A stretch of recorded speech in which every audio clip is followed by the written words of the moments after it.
You write that the quote, archetypal big cycle governs the rising and declining empires and influences everything about them, including their currencies and markets. The most important three cycles are the ones you mentioned in the introduction: the long term debt and capital market cycle, the internal order and disorder cycle, and the external order and disorder cycle. Can you describe this big cycle? There are two orders. There is an order by a system, how the system works. So there's an internal order that is the internal governance system, and it's usually set out in a constitution or some agreements. And then there's the world order, how the world system. So, for example, in 1945, at the end of a war, which is basically a fight for determining the world order, the winners of the fight got together and created the world system as we now know it. 44, they created the Bretton Woods monetary system that determined the money, pretty much. And because the United States won and had 80% of the world's money, gold was money then, and it has 80% of the world's gold, and it was half the world's economy, and it was the great military power. The order was built around an American world order, so that the United Nations was in New York, the World Bank and the IMF were in Washington, and they built that new order. So classically, you have a war to determine whose rules we're following, and then you have the new order being constructed.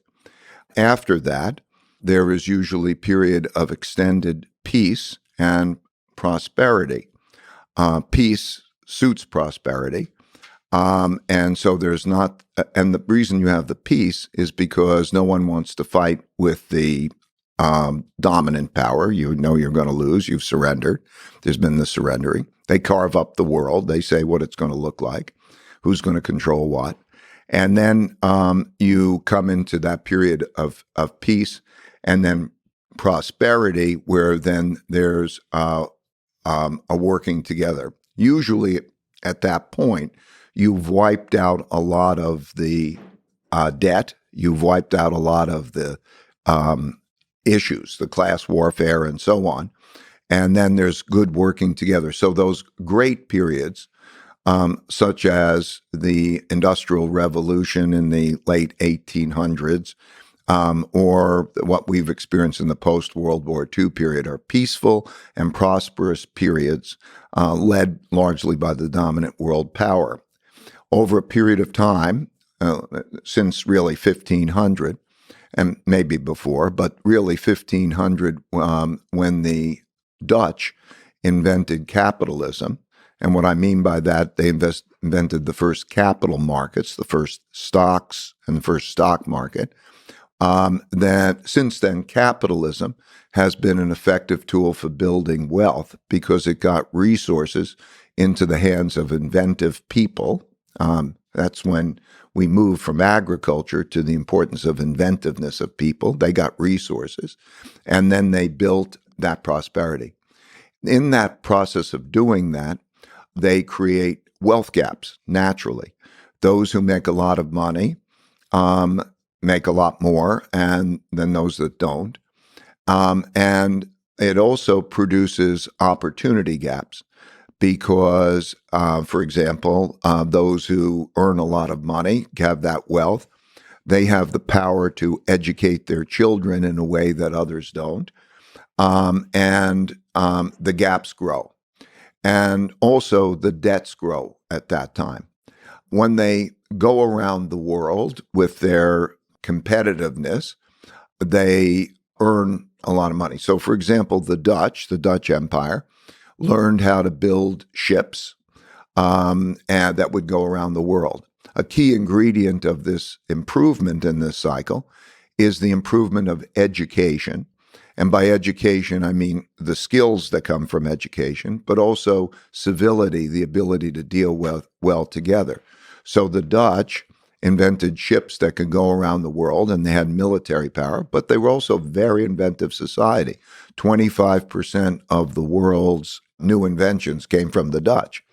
And so as they went around the world, they also brought their currency and they brought their military. They needed the currency. They paid for things and that currency. And then the more that happens, the more that becomes a reserve currency. And then they have their military, so they need their military strength. And so you see it evolve in all of those ways. But over a period of time, as they become more successful and more expensive, they become more expensive. And newer countries come along, like the UK, then learned to build ships from a lot the Dutch, and could do that less expensively. And also, when they become more expensive, so less competitive, and also the work ethic begins to change. They believe that since they're richer, they can enjoy life more. They don't have to work quite as hard. And so you start to see the tilt.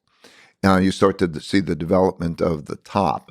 And when you have a world reserve currency, that allows you to borrow a lot of money, because those who want to save want to hold your money, and that means that they'll lend you money. And so those countries get deeper into debt.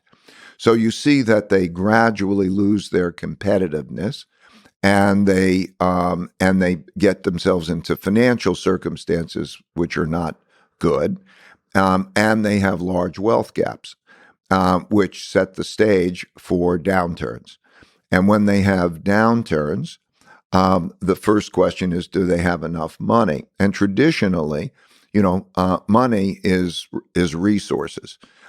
So you classically see that the coffers are bare, that they're spending more money than they are earning, and they run out of money in the coffers. And their granaries are empty rather than stocked, so that they give them the buffer. And as that deteriorates, that worsens conditions. And if they have a rival power that's also challenging them, they see greater internal conflict over wealth. And then they have the problems internally and the problems externally, which usually results in an internal war or an external war that leads to the change to the New World Order. And to you, the Dutch Empire is a good example of that. The British, what are some of the key examples that you think about in the book of this process that followed the big cycle?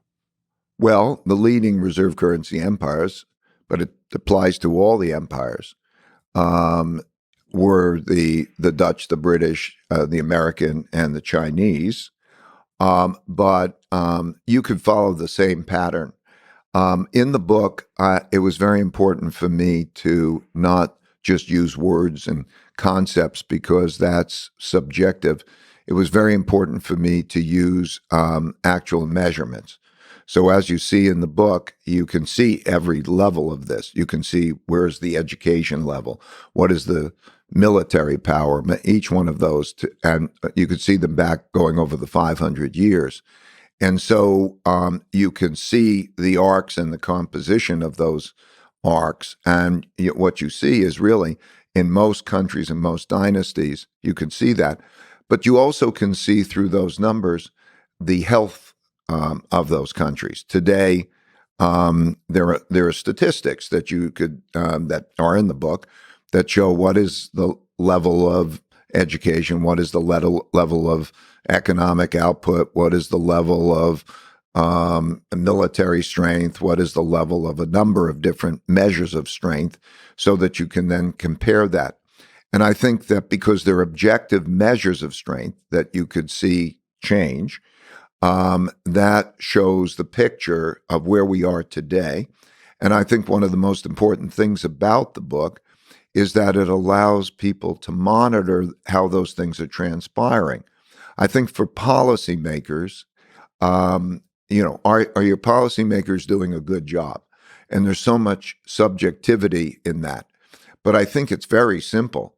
if those lines on the chart are improving, if your health index is improving, then you're moving toward a better life. So that's what the book works like. Also, it was used to create a model for the future. In other words, there are cause-effect relationships. Everything that happens has reasons, causes that preceded it, that made it happen.